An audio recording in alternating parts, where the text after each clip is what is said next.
Assalamualaikum warahmatullahi wabarakatuh. Jumpa lagi di channel Info Pendidikan bersama Pakar Jono. Kali ini saya akan membahas terkait dengan persiapan diklat calon asesor. Namun sebelumnya saya ucapkan selamat serta sukses pada kawan-kawan yang telah lulus seleksi calon asesor BAN SM tahun 2021. Di antaranya ada sahabat saya Pak Didi Purwanto dari Pesawaran, ada Bu Siti Hamidah dari Sidoarjo kalau nggak salah ya. Kemudian ada Bu Veronica, dosen dari Surabaya. Kemudian ada Bu Retna dari Jawa Timur juga. Kemudian ada Bu Silvi, dosen dari Medan. Kemudian ada kawan-kawan yang lain yang banyak sekali ya, termasuk Pak Wuryanto dari Bandung. Wah, ini sangat luar biasa. Kemudian Pak Samsir ya dari Pak Korwas dari Karimun. Nah, ini saya ucapkan selamat semuanya dan sukses selalu persiapan sekarang untuk diklat. Karena itu ikuti video ini sampai selesai dan jangan lupa klik subscribe, like, and share pada kawan-kawan yang lain agar dapat berita yang luar biasa ini. Bapak Ibu sekalian, pertama-tama yang perlu dipersiapkan tentunya nanti Bapak Ibu diminta untuk registrasi dan biasanya harus ada surat izin dari atasan walaupun daring ya, seperti itu. Kemudian ada beberapa persyaratan-persyaratan yang harus dicukupi oleh calon asesor. Kemudian setelah itu Bapak Ibu akan masuk dalam diklat. Yang perlu dicermati Bapak Ibu, nanti ada pretest, ada post-test, kemudian dalam diklatnya sangat disiplin, kemudian yang diuji pertama, yang akan digali adalah, yang dilatih adalah kemampuan skill praktisnya ya Bapak Ibu. Jadi di sini benar-benar dituntut asesor nanti benar-benar bisa turun menjadi seorang asesor yang profesional, itu seperti itu. Karena itu Bapak Ibu benar-benar ini harus bisa meluangkan waktu, nggak bisa disambi ya. Jangan sampai nanti Bapak Ibu gagal gara-gara tidak sampai 100% kehadiran ya, seperti itu.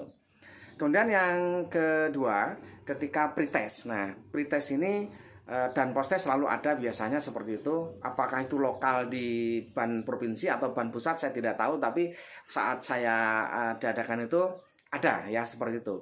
Karena saya juga waktunya juga sangat terbatas, cepat sekali Bapak Ibu ya, waktunya terbatas. Jadi saya pun nggak mungkin menghafal ya, tapi yang saya ingat ya terkait dengan mungkin perubahan sistem akreditasi ini. Sekarang sistem akreditasi itu yang seperti apa? Nanti yang kemarin juga diujikan itu dipelajari lagi. Kemudian sistem mulai dari sosialisasi sampai dia pelaksanaan visitasi sampai validasi dan sampai keluar menjadi sertifikat, itu juga perlu dipelajari. Kemudian yang berikutnya yang paling banyak soalnya adalah kemampuan skill praktisnya nanti ya, ini bagaimana cara menentukan level. Nah, ini cukup luar biasa. Tapi karena sekarang ada perubahan dengan yang lama, kalau saya yang lama itu masih ingat ada beberapa penilaian yang berbeda dengan sekarang. Tentunya ini berarti soalnya akan berbeda. Namun saya punya keyakinan karena nanti yang diharapkan bahwa kemampuan seorang asesor itu bagaimana cara melakukan penilaian dengan tepat, dengan benar, bagaimana menggali data, bagaimana wawancaranya. Nah, ini semua akan menjadi penilaian. Jadi banyak soal yang modelnya kasus-kasus terkait dengan misalkan sekolah ini adanya seperti ini, kira-kira dapat level berapa. Nah, ini yang paling banyak soalnya yang seperti itu. Dan saat latihan yang paling banyak adalah skill itu yang akan digali. Jadi nanti ada kasus di grup, satu kelompok ada 4 orang untuk dibahas ini dapat level berapa, alasannya apa, kenapa, dan lain sebagainya. Itu selalu seperti itu. Dari semua kasus ya, nanti dari semua komponen semua ada. Jadi karena itu teman-teman, syarat yang harus diikuti, yang harus dipersiapkan yang pertama adalah Bapak Ibu harus punya instrumennya.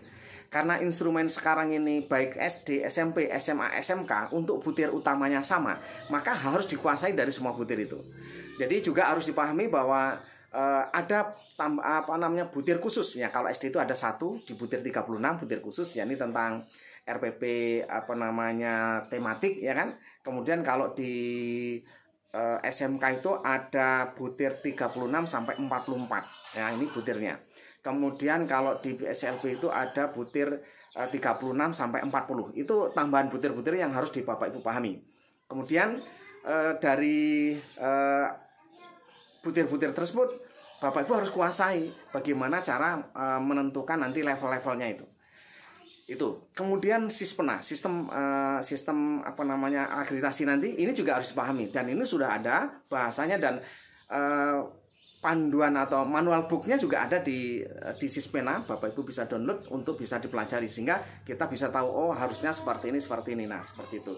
Karena ketika nanti kita mengambil data atau menentukan level berdasarkan, karena nanti ada berdasarkan hasil observasi, hasilnya apa, itu harus diupload SISPENA ya, hasil setiap item itu.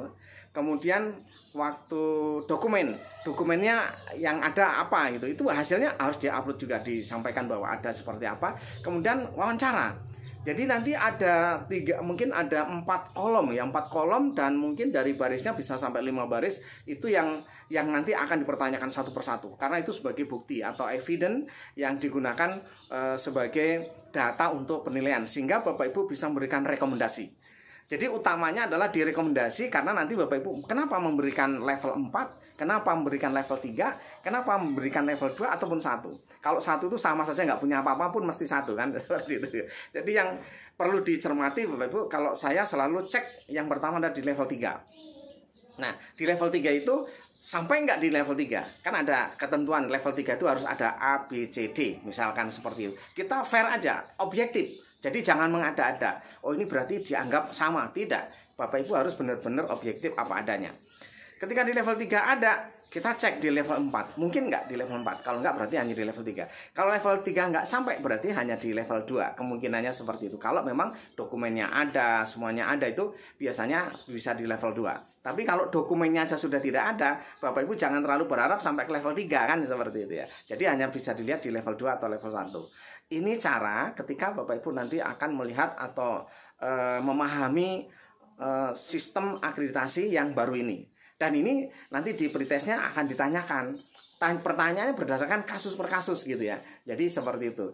Dan karena Bapak Ibu belum pernah ikut diklat, sementara sudah ada pretest. Nah, disinilah tuntutannya. Ketika kita sudah mau belajar, nanti saya akan coba dokumen apa namanya, file-file yang bisa Bapak Ibu download, materi-materi yang tahun lalu. Mudah-mudahan ada persamaan, tapi tentunya ada perbedaan ya, karena waktu itu masih menggunakan draft, terus kemudian direvisi, kemudian sekarang sudah yang hasil revisi, tentunya mesti ada perubahan. Nah, seperti itu. Termasuk sistem penilaian dan levelnya itu berbeda sekali dengan yang sebelumnya. Nah, ini yang perlu dipahami oleh kawan-kawan semuanya. Karena itu benar-benar pahami. Nanti dari segi dokumen-dokumen Bapak Ibu nanti saya kasih link masuk ke Google Drive yang bisa di-download oleh Bapak Ibu. Mudah-mudahan bisa belajar sebelum diklat gitu. Karena kalau sudah diklat, waduh, kelabakan betul-betul kelabakan ya. Nah, itu. Disinilah nanti tuntutannya kita, kemampuan kita dalam menggali data itulah utamanya. Dan bagaimana menentukan levelnya, itu yang paling pokok, dan bisa memberikan rekomendasi sesuai dengan data yang ada, sesuai dengan evidence yang ada, sesuai dengan fakta yang ada. Karena yang dinilai bukan hanya dokumen, yang utama adalah performance. Jadi penilaian performance inilah yang mungkin agak sedikit berbeda dengan sebelumnya. Nah, kalau dokumen mungkin masih mudah karena kita melihat dokumen ada atau tidak. Tapi kalau performance kita harus menggali sejauh mana, sampai pada level berapa, itulah utamanya di situ. Sukses selalu pada kawan-kawan semuanya, tetap semangat, karena masih ada langkah terakhir, yaitu untuk bisa sukses jadi asesor adalah diklat calon asesor yang sangat ketat di mana-mana, karena ini adalah ketentuan standarnya atau SOP-nya dari Ban Pusat, sehingga di seluruh Indonesia sama. Mudah-mudahan bisa menghasilkan yang terbaik untuk yang baik dan misalkan pendidikan yang lebih baik. Itu barangkali, mohon maaf kalau ada kata-kata yang kurang berkenan, dan saya akhiri. Assalamualaikum warahmatullahi wabarakatuh.